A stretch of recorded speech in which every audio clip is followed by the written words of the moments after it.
আসিস।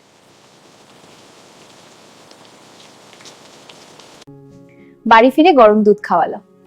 এই নাও গরম দুধ, খা। আস্তে আস্তে, ভালো ছেলে। ঘুমাও প্রিয়। সকালে উঠে পাপি রিয়ার পায়ে মাথা ঘষলো, যেন বলল,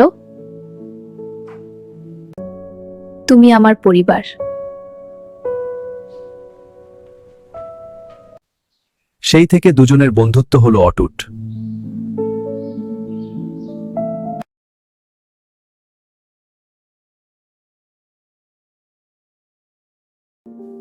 আর রিয়া পেল একটা সত্যিকারের সঙ্গী।